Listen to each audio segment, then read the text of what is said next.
3 দিন দেশে হত্যাযজ্ঞ হয়েছে, সেটিরও তদন্ত হওয়া উচিত।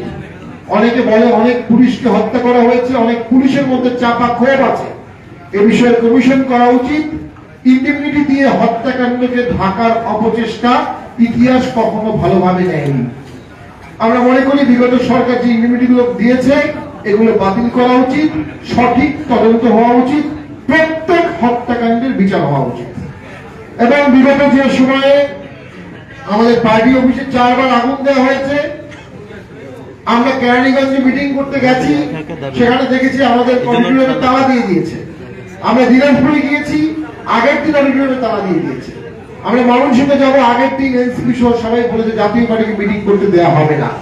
অর্থাৎ জাতীয় পার্টি যদি 2 বছর মাঠে থাকতে পারত, জাতীয় পার্টি যদি বক্তব্য দিতে পারত, জাতীয় পার্টি যদি ঘুরে বেড়াতে পারত, রাজনৈতিক কর্মসূচি করতে পারত, জাতীয় পার্টি হয়তো সরকার গঠন করত।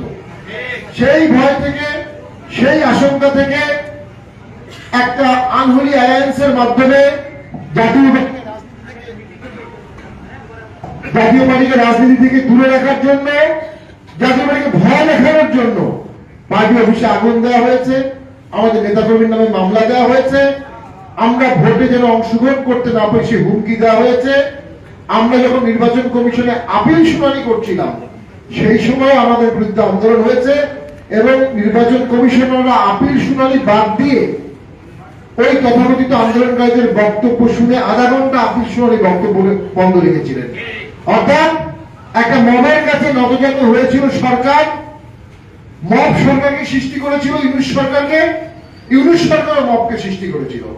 ইউনূস সরকার আর মব একে অপরের পরিপূরক ছিল। তারা দুজনে মিলে জাতীয় পার্টিকে সংসদের বাইরে রাখার জন্য একটা নীল নকশা করে এবং সেই নীল নকশা কিছুটা সাময়িক সফল হয়েছে। কিন্তু আমাদের চ্যালেঞ্জ ছিল আমরা ভোট করব, আমাদের চ্যালেঞ্জ ছিল আমরা নির্বাচনে থাকব, আমাদের চ্যালেঞ্জ ছিল আমাদের মার্কা ব্যালটে থাকবে।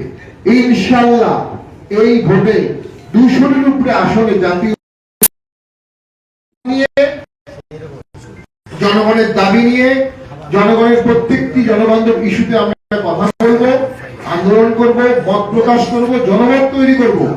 রাজনৈতিক দল হিসাবে জাতীয় পার্টি ঘুরে দাঁড়াবে ইনশাআল্লাহ। আমরা মনে করি এই ভোটে জাতীয় পার্টির সাথে যে অন্যায় করা হয়েছে, জাতীয় পার্টির নেতা কর্মীরা, জাতীয় পার্টির সমর্থকরা সেই অন্যায়ের সমুচিত জবাব দেবে।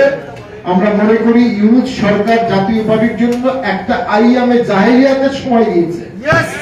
এই 1.5 বছর আমাদের জীবনের ঝুঁকি ছিল, আমাদের পুলিশ দিয়ে নির্যাতন করা হয়েছে, প্রশাসন দিয়ে নির্যাতন করা হয়েছে, আমাদের সাথে বৈষম্য করা হয়েছে। এই বৈষম্যের জবাব দিতে হবে না ভাই আমাদের?